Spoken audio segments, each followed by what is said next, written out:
Zinatosha? Mipangilio yote inayopangwa sijui pesa inapotea, sijui huduma ile app ya huduma pesa zinapotea, zinaenda wapi? Hazipotei kwenye bahari zinatembea kwenye mifuko ya watu. Watu wamepangilia, wanahakikisha kila siku kuna milioni kadhaa zinaingia. Hazotoshi, kwa sababu ghina iliyopo sio ghina ya nini? Ya nafsi. Utajiri wao si utajiri wa nafsi, ni utajiri wa pesa, na kila siku pesa haimtoshi nani? Haimtoshi binadamu. Kila siku tunataka kukusanya. Alladhi jamaa malahu wa addada, sio yahsabu anna malahu akhladahu, sio anahesabu kwamba mali ndio itakayoniweka mimi. Lakini kwa mambo sio huo, na milioni zako na bilioni zako kisha na kesho kutwa haupo, na kaburi wanasema wenyewe maskini wana maneno yao ya kujipa moyo. Wanasemaje?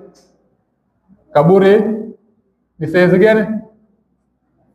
Ni ile tu kwa tajiri na maskini. Sisi maskini mara nyingi hizi tukisema zinatupa moyo. Sasa tunasema sote tutaingia kaburi ya kufanana. Kada kweli hai. Hii haimaanishi kwamba watu wasitafute. Nataka nieleweke vizuri. Watu watakana wapambane, watafute maisha, upangilie familia yako na kila kitu chako. Lakini isiwe dunia ndio nini? Ndio kila kitu chako.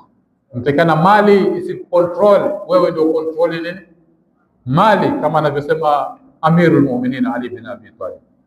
Lakini sisi maisha yetu mali zinatupelekesha, sio sisi tunazipeleka mali. Ukiwa tayari wewe kuua kwa sababu ya mali, ujue mali imefanya nini?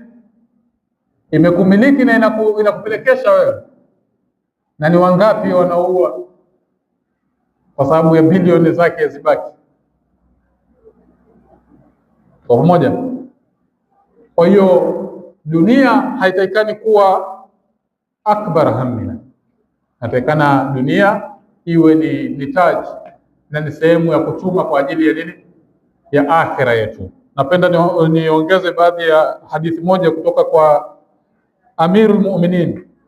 Hii ilikuwa anamrudi mtu aliyekuja kulaumu dunia na kusema dunia ni mbaya. Akasema, inna dunya daru sidqin, dunia ni nyumba ya nini?